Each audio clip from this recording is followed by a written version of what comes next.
So guys आज हम बात करेंगे अल्टरनेटिंग टेंसर के बारे में। ओके, सो इसकी नोटेशन है, ये लेविसेविटा सिंबल है एप्सिलन आई जे के इक्वल्स टू, इसकी तीन वैल्यूज हो सकती हैं, 0 हो या फिर 1 हो या फिर -1 हो। 0 तब होगी जब आई जे इक्वल हो या फिर जे के इक्वल हो या फिर आपका आई के इक्वल हो। ओके, यानी एनी ऑफ टू इक्वल हो, कोई भी दो आपस में इक्वल होंगे तो, या फिर तीनों आपस में इक्वल होंगे ठीक है, तो उसमें क्या होगा कि आपका ये 0 आएगा। ओके, और उसके अलावा अगर ये साइक्लिक परमुटेशन है, अगर ये साइक्लिक परमुटेशन है तो 1 आएगा, और अगर एंटी साइक्लिक परमुटेशन है तो -1 आएगा।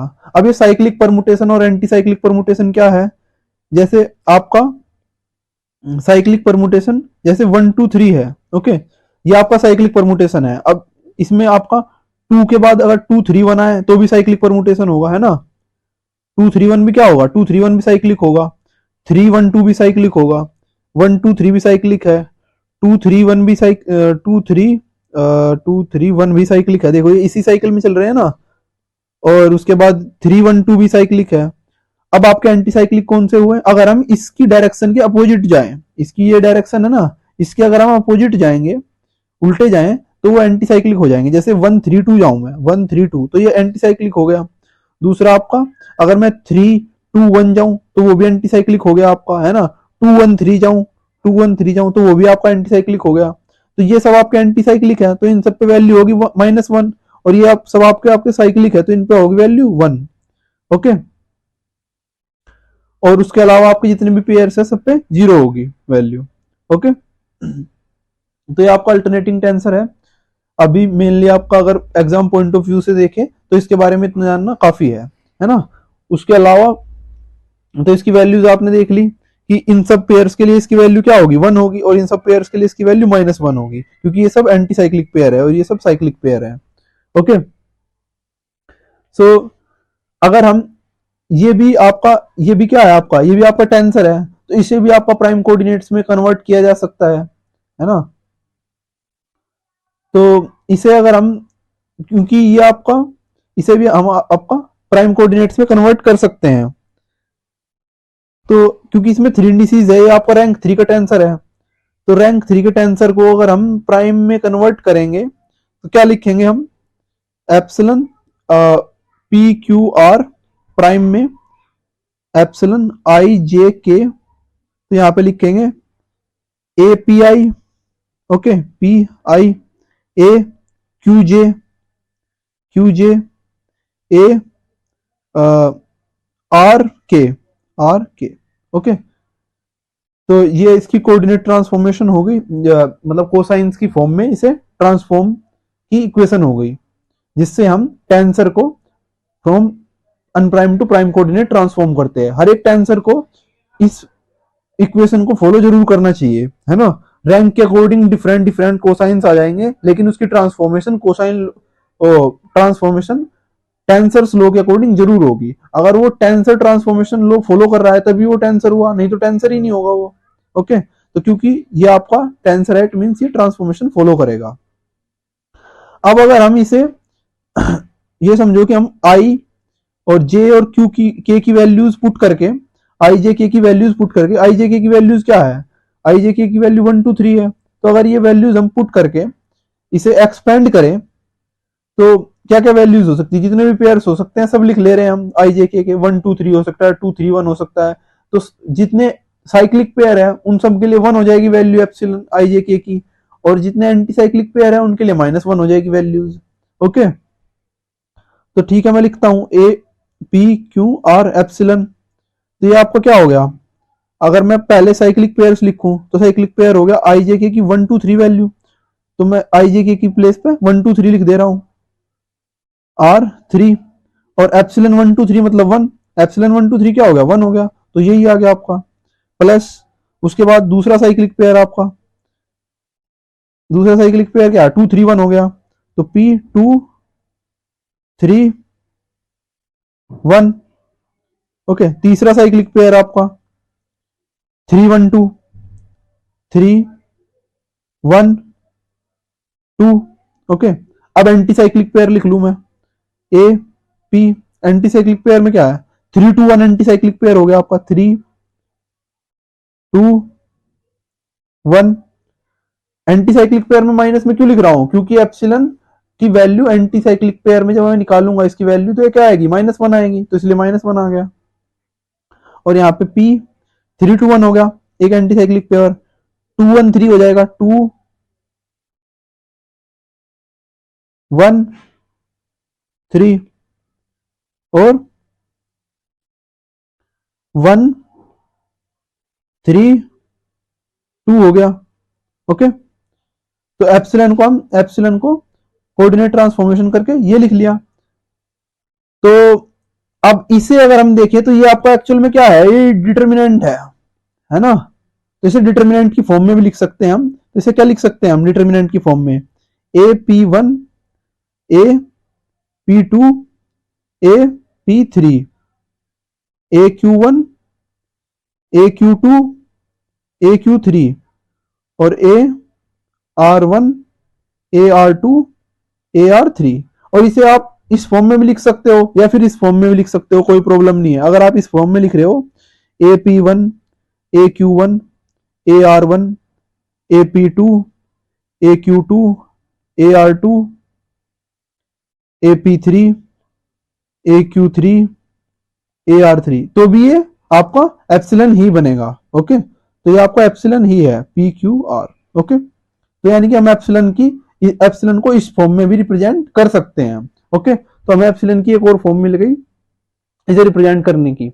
तो ये आपको क्वेश्चंस में काम आएंगी। जैसे अगर हम एक क्वेश्चन देख ले इसकी रिप्रेजेंटेशन से रिलेटेड, तो अगर हमें समझो कि दो एप्सिलन्स का प्रोडक्ट करना है, IJK एप्सिलन LMN, इन दोनों का प्रोडक्ट करना है, तो इट मीन्स क्या है, दोनों को मैं इस रिप्रेजेंटेशन से लिख लूं।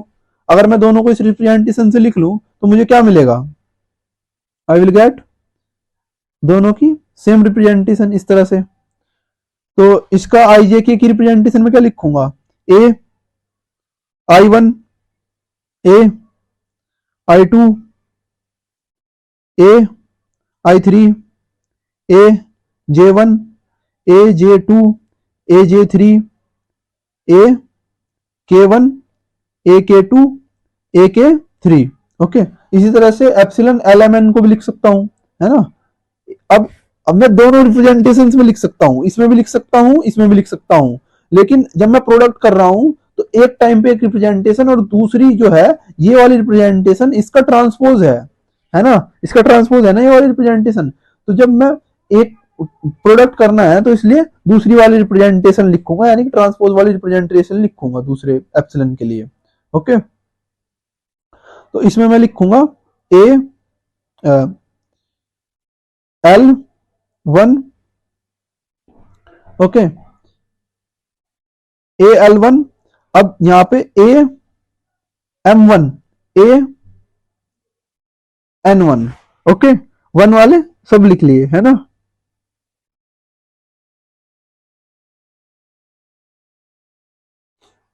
After that AL2 AM2 AN2। After that AN3 sorry AL3 AM3 AN3। Okay, अब इनका अगर हम प्रोडक्ट करेंगे तो ये क्या बन जाएंगे हमारे, इसका इससे प्रोडक्ट करो, ठीक है, इस तरह से हम प्रोडक्ट करेंगे तो इस तरह से हमारे ये सिंगल सिंगल बनेंगे। तो सिंगल सिंगल अगर मैं सिर्फ पहले एलिमेंट का प्रोडक्ट करूं, मैं सिर्फ पहले एलिमेंट का प्रोडक्ट करके दिखा रहा हूं, बाकी का आप खुद कर लेना, है ना। बाकी का भी सेम ही आएगा, सिमिलरली करके कर सकते हैं हम, है ना। तो पहले वाले का AI1 किसमें प्रोडक्ट होगा, ये वाला इससे प्रोडक्ट हुआ होगा AL1 से, प्लस फिर ये वाला इससे प्रोडक्ट हुआ होगा AI2 AL2 से, प्लस फिर ये वाला आपका इससे प्रोडक्ट हुआ होगा AI3 AL3 से। ओके, अब आप देख रहे हो कि इसमें क्या है, आपका जो पहले इंडिसेस है वो तो आपकी आई और एल ही है, लेकिन जो दूसरी इंडिसीज है वो 1 2 3 तीनों बारी चेंज हो रही है, तो इट मीन्स उसे हम एक वेरिएबल से उसके चेंज को शो कर सकते हैं। ठीक है, तो अगर मैं लिखूं ए आई, उसके बाद ये जो दूसरी इंडिसीज है ये 2 हो रही है, फिर 1 हो रही है, फिर 2 हो रही है, फिर 3 हो रही है, ये चेंज हो रही है डायरेक्टली, है ना, ये आपकी चेंज होती जा रही है। तो मैं इसे मान लो, इसे कुछ सिंबल दे दूं, आर दे दूं, है ना, आर मतलब आर इसके चेंज को शो कर रहा है, आर की वैल्यू क्या है 1 2 3 जाएगी, तो इस तरह से ये पूरी सीरीज को रिप्रेजेंट कर देगी। अब ये ए एल आर, अब आर की वैल्यू 1 2 3 जाएगी, ये पूरे सम को, सिर्फ ये नोटेशन आपके इस पूरे सम को शो कर देगी। तो यानी कि पहले में पहला एलिमेंट जिसमें इन दोनों का प्रोडक्ट लिखना था मुझे, उसमें मैं ये लिख सकता हूं, और सिमिलरली आपके सारे के सारे इसी फॉर्म में लिख सकता हूं मैं। ओके, बस क्या डिफरेंस होगा आपका, पहले एलिमेंट में आई और एल था, सेकंड एलिमेंट में आई और एम हो जाएगा, थर्ड एलिमेंट में आई और एन हो जाएगा, है ना, इस तरह से। तो यानी कि इन दोनों का जो प्रोडक्ट आएगा आई जे के का और एप्सिलन और एम एन एन का, वो क्या आ जाएगा आपका इसी तरह से, पहले वाला आपका आई आर ए एल आर आया, है ना, इसी तरह से आपके और एलिमेंट्स भी बनेंगे, यहाँ पे क्या बनेगा आई आर और ए एम आर बनेगा इसमें, क्योंकि एल की प्लेस पे क्या था एम था, है ना। इसी तरह से आपका थर्ड वाला एलिमेंट बनेगा ए आई आर और ए एन आर बनेगा, है ना। और इसी तरह से आपका ये वाला एलिमेंट बनेगा, ये वाला आपका क्या बनेगा, इसमें आई की प्लेस पे जे हो जाएगा, क्योंकि इस वाले को हम प्रोडक्ट करेंगे। ठीक है, तो यहाँ पे जे आर ए एल आर हो जाएगा। ओके, और इसी तरह से आपके ये सब के सब मल्टीपल होते जाएंगे, ए आपका J R A M R A J R A N R. Okay, और इसमें आपका क्या होगा, जे की प्लेस में इसमें क्या आ जाएगा, के आ जाएगा, के are A L R A. अब यहां पे क्या होगा आपका एल आर, ये क्या है आपका के आर, अब आपका के आर ए एम आर हो जाएगा और ए के आर ए एन आर हो जाएगा। ओके, अब हमें पता है कि ये ए जो है आपका ये डायरेक्शन कोसाइन को शो कर रहा है, तो आपका A I R A L R आपका, अगर आप लास्ट वीडियोस देखोगे तो उसमें आपको पता चलेगा कि डायरेक्शन कोसाइंस का इस तरह से प्रोडक्ट जब उसकी एक इंडिसीज सेम हो तो ये डेल को शो करता है, डेल आई एल को। ओके, जो इंडिसीज अनसेम है उन्हें लिख देंगे डेल के साथ, और ये डेल को इसका प्रोडक्ट डेल बनाएगा। ओके, तो अभी सब में देखोगे आप एक एक इंडिसीज तो सब में सेम है, आर आर आर आर, है ना, तो ये आर वाली इंडिसीज हट जाएगी, बाकी जो इंडिसीज बची वो डेल के साथ आ जाएगी। ठीक है, तो यानी कि epsilon I J K epsilon L M N जो है वो आपका क्या बना देगी, डेल वाले डेल बना देगी। ठीक है, इसमें आपका आई एल बन जाएगा, क्योंकि आई और एल डिफरेंट है, इसमें आपका क्या है आई और एम बन जाएगा, इसमें आई और एन बन जाएगा, इसमें I O del of J L बन जाएगा, इसमें del of J L M बन जाएगा, है ना, इसमें डेल ऑफ जे एन बन जाएगा, क्योंकि यही डिफरेंट है आपके, है ना। तो del of I M del of I N बन गया, इसमें डेल ऑफ जे एल बन गया, इसमें डेल ऑफ जे एम बन गया, इसमें डेल ऑफ जे एन बन गया, डेल आपका आई के एल बन गया, इसमें डेल ऑफ के एम बन गया, इसमें डेल ऑफ के एन बन गया। ओके, तो यानी कि दो एप्सिलन्स के प्रोडक्ट को हम इस डिटर्मिनेंट से शो कर सकते हैं डेल की फॉर्म में। ओके, अब आपका अगर इन एप्सिलन के प्रोडक्ट में, इन एप्सिलन्स के प्रोडक्ट में अगर आपका कोई, समझो कि आपका, अब मैं इस डिटर्मिनेंट को अगर खोल के लिख दूं, इस डिटर्मिनेंट को खोल के लिख दूं, तो डिटर्मिनेंट को खोलने का आपको पता है कि डिटर्मिनेंट को कैसे ओपन करते हैं, इसका प्रोडक्ट इन दोनों के डिटर्मिनेंट के साथ, है ना, तो क्या आएगा आपका del I L into del J M del K N minus del J N del K M. Okay, ये वाली रो और ये वाला कॉलम छोड़ के, है ना, उसके बाद क्या है, उसके बाद आप इसके साथ लिख लो, है ना, ये वाली रो और ये वाला कॉलम छोड़ के, बाकी ये दो जो बचे, है ना, और ये आपका माइनस में आता है, minus del I M in इसके साथ लिखेंगे तो del J L del K N minus del J N del K L plus, इसमें प्लस इसमें माइनस इसमें फिर प्लस, डेल आई एन और इसके साथ आपका आएगा del J L del K M minus del J M del K L. Okay,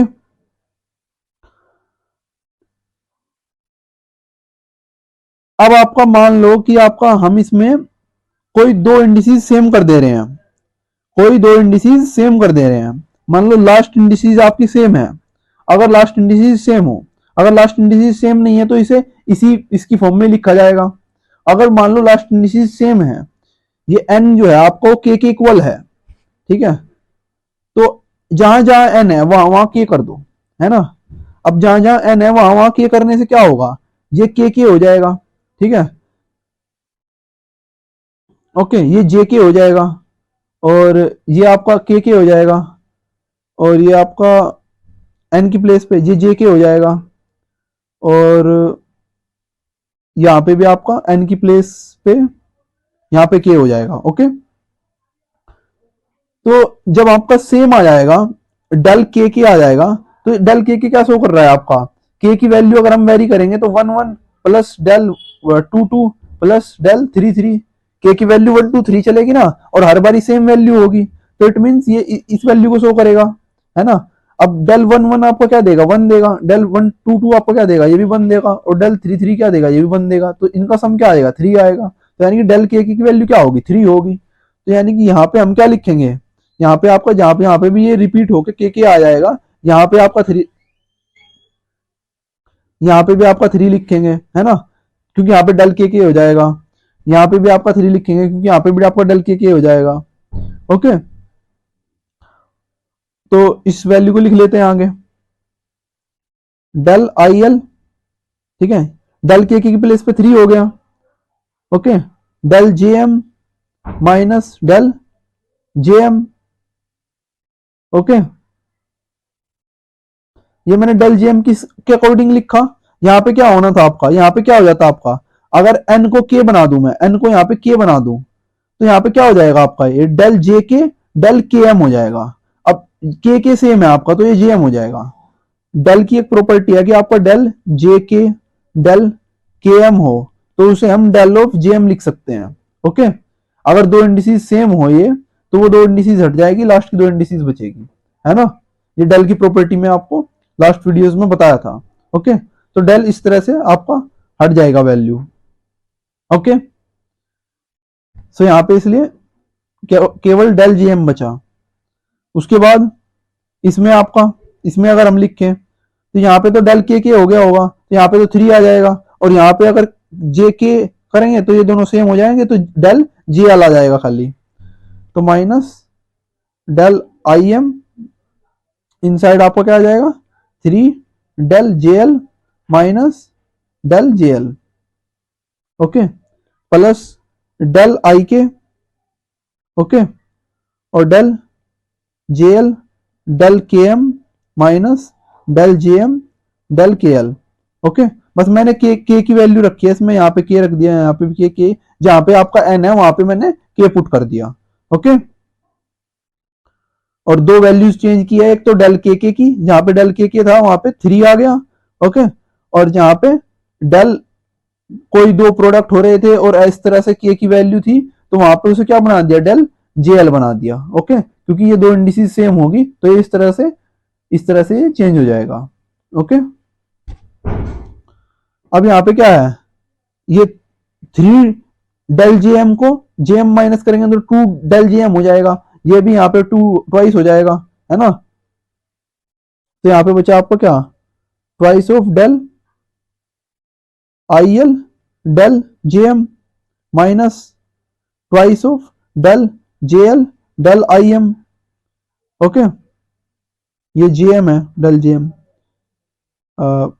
अब ये दो वैल्यूज बची आपकी। अब ये देखो, ये आपका IK है, ये डेल KM है, तो इन दोनों का प्रोडक्ट होगा क्या बन जाएगा, ये आपका डेल IM बन जाएगा और ये डेल JL है आपका।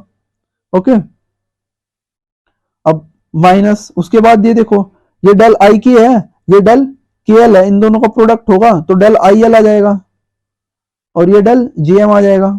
ओके, अब ये I L J M, I L J M twice है, यहाँ पे सिंगल है, तो ये बचा आपका del I L del J M minus ये आपका, ये इसमें क्या होगा आपका, ये प्लस का है लेकिन छोटा अमाउंट है तो टू में से plus one, two plus one minus one, यानी कि तो माइनस डेल आई एम और डेल जे एल। ओके, तो ये कब आएगा आपका प्रोडक्ट, जब लास्ट की दो इंडिसेस सेम हो, जे के आई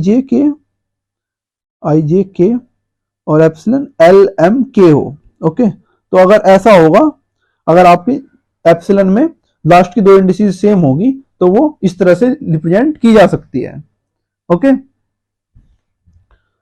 अब देखो इसमें क्या है, आपकी जो सेम प्लेस पे है आई और एल वो सेम आए, दूसरी प्लेस पे जो है वो एक साथ आए। आफ्टर दैट जो डिफरेंट प्लेसेस पे आई के साथ एल आया, आई वन पे है, एम टू पे है, फिर उसके बाद जे टू पे है, एल वन पे है, वो आया।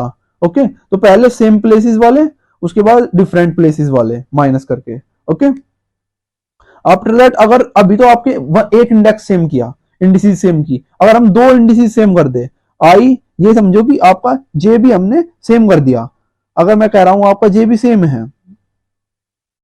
ओके, ये आई जे के और ये एप्सिलन एल जे के है, ठीक है, हमने जे को भी एम के इक्वल कर दिया। अगर मैं जे को एम के इक्वल कर दूं तो इस वाले फॉर्मूले में जे को एम के इक्वल पुट कर दो, तो डेल ऑफ जे को एम के इक्वल पुट कर दो, तो आई एल तो सेम ही रहेगा, जहां पे जे है वहां पे क्या हो जाएगा, एम आ जाएगा, तो M M minus del of I, M तो सेम ही रहेगा, जहां पे आपका जे है वहां पे क्या आ जाएगा, एम आ जाएगा।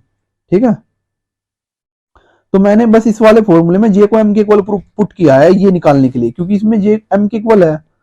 अब अगर मैं इसे देखूंगा तो मैंने अभी बताया था कि अगर डेल की दोनों इंडिसेस सेम हो, जे हो या फिर आपका के हो या फिर आपका एम हो, कुछ भी हो, अगर दोनों इंडिसेस सेम है तो वो आपको क्या हो जाएगा, वो थ्री हो जाएगा। अगर कार्टेशियन में बात कर रहे हैं, क्योंकि कार्टेशियन में तीन ही है, वन टू थ्री तक वैल्यू जाती है, अगर जनरल होगा तो एन हो जाएगा। ठीक है, तो इसमें क्या आ गया, three del I L minus, अब ये आपका बताया था मैंने कि दो इंडिसेस सेम और डेल का प्रोडक्ट होता है, तो मीन डेल आई एल आ जाएगा, जो आपकी सेम नहीं है वो वाली आ जाएगी। ओके, इक्वल्स टू थ्री में से वन गया तो two del I L.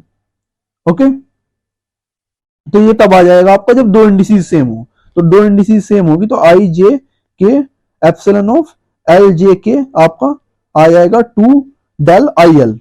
Okay, अब मैं कहूं कि तीनों इंडिसेस सेम है, epsilon I J K epsilon I J के है, मतलब आई को भी एल के इक्वल कर दो, तो दो तीनों इंडिसेस सेम होगी तो आई आई हो जाएगा, है ना, या फिर एल एल हो जाएगा, टू डेल एल एल हो जाएगा। दोनों इंडिसेस सेम कर दी, तो दोनों इंडिसेस सेम होने का मतलब क्या है आपका, इसकी वैल्यू भी थ्री आती है, इसकी वैल्यू भी थ्री आती है, किसी भी फॉर्म में लिख लो, two into three equals to six.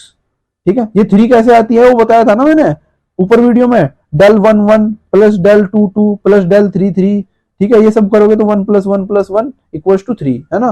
और ये one one two two three three क्यों हो रहा है, क्योंकि आपका आई की वैल्यू वन टू थ्री जा रही है, तो दोनों में वैल्यू क्योंकि सेम है, आई आई है, तो वन वन टू टू और थ्री थ्री। ओके, तो ये आपका अल्टरनेटिंग टेंसर हो गया। आफ्टर दैट अगर हम बात करें, ओके, सो अल्टरनेटिंग टेंसर का कॉन्सेप्ट हो गया। अब अगर हम बात करें वेक्टर आइडेंटिटीज के प्रूफ की, क्योंकि वेक्टर आइडेंटिटीज का प्रूफ जो है वो बहुत ज्यादा आता है आपका, है ना, ज्यादातर आपका ये दिया जाता है, तो इसलिए इसकी एक बार बात कर लेते हैं।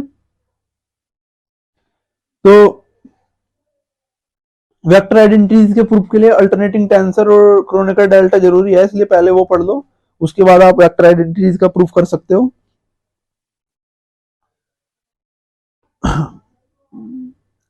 तो मैं आपको पहले तीन फॉर्मूलेज बता दे रहा हूं वेक्टर आइडेंटिटी से रिलेटेड, उसके बाद वेक्टर आइडेंटिटीज का प्रूफ करेंगे हम। अगर आपके दो वेक्टर्स कोई प्रोडक्ट की फॉर्म में है ना, क्रॉस प्रोडक्ट की फॉर्म में, तो उनके क्रॉस प्रोडक्ट को डिफाइन करने के लिए अगर हम उनका एक कंपोनेंट डिफाइन करना चाहे, मान लो के कंपोनेंट डिफाइन करना चाह रहे हैं, तो उसके लिए एप्सिलॉन आई जे के ए आई बी जे, ये तरीका है उसके एक कंपोनेंट को डिफाइन करने का, ठीक है। और अगर हम मान लो आपका दो वेक्टर्स का डॉट प्रोडक्ट डिफाइन करना चाह रहे हैं, तो उसके लिए हमें करना पड़ेगा ए आई बी आई, मतलब दोनों की इंडिसेस सेम होगी तो डॉट प्रोडक्ट बनेगा, ठीक है। और इंडिसेस डिफरेंट होगी और उसके साथ एप्सिलॉन होगा तो वो क्रॉस प्रोडक्ट बनेगा। और अब बात कर लेते हैं, डॉट प्रोडक्ट हो गया, आपको क्रॉस प्रोडक्ट हो गया। अब अगर डेल अप्लाई हो रखा है, ठीक है, डेल आपका अप्लाई हो रहा है किसी वेक्टर पे या स्केलर पे, ठीक है, तो वो क्या करेगा आपका, यानी कि ये ग्रेडियंट है एक तरह से, है ना, ग्रेडियंट हुआ, तो ये ग्रेडियंट आपका अप्लाई होगा, तो ये ग्रेडियंट जब भी अप्लाई होगा आपकी वो रैंक बढ़ा देगा, ठीक है। अगर आपको स्केलर होगा तो वो वेक्टर बन जाएगा, वेक्टर होगा तो वो टेंसर ऑफ रैंक, रैंक बढ़ जाएगी, उसकी रैंक 2 हो जाएगी, है ना, क्योंकि वेक्टर की रैंक 1 थी, अब उस पर ग्रेडियंट अप्लाई होगा तो रैंक बढ़ जाएगी, उसकी रैंक 2 हो जाएगी, रैंक 2 थी तो रैंक 3 हो जाएगी, ठीक है, तो उसकी एक रैंक बढ़ जाएगी, ठीक है। तो डेल ए हुआ तो वो आपका क्या हो जाएगा, डेल एक इंडिसीज इसकी होगी और एक इंडिसीज इसकी होगी, दोनों की इंडिसीज डिफरेंट डिफरेंट होगी, ओके। अगर आपका डेल डॉट ए हो, इसे हम जिसे डाइवर्जेंस बोलते हैं, तो डाइवर्जेंस हो तो इसमें डॉट प्रोडक्ट ही है ये भी एक तरह से, तो दोनों की इंडिसीज सेम होगी। और अगर कर लो, ये आपका डाइवर्जेंस है, डाइवर्जेंस ऑफ ए, ठीक है, ये आपका क्या है, ये कर्ल ऑफ ए है, कर्ल ऑफ ए है, तो कर्ल ऑफ ए हो तो उसमें क्या है, वो भी आपका क्रॉस प्रोडक्ट ही है एक तरह से, तो उसमें भी इसका मान लो के कंपोनेंट आप लिख रहे हो, तो डेल आई और ए जे, ओके। तो यही फॉर्मूलेज आपके चाहिए होंगे इसमें, ठीक है, ये फॉर्मूलेज आपको पता हो तो आप वेक्टर आइडेंटिटी सब की सब प्रूफ कर सकते हो। एक आपका मेनली ये लगता है कि डेल जब अप्लाई होगा ए बी पे तो वो आपका A del B plus B del A हो जाएगा, ओके। ये फॉर्मूलेज आपको पता हो तो आप ज्यादातर कर सकते हो, ठीक है,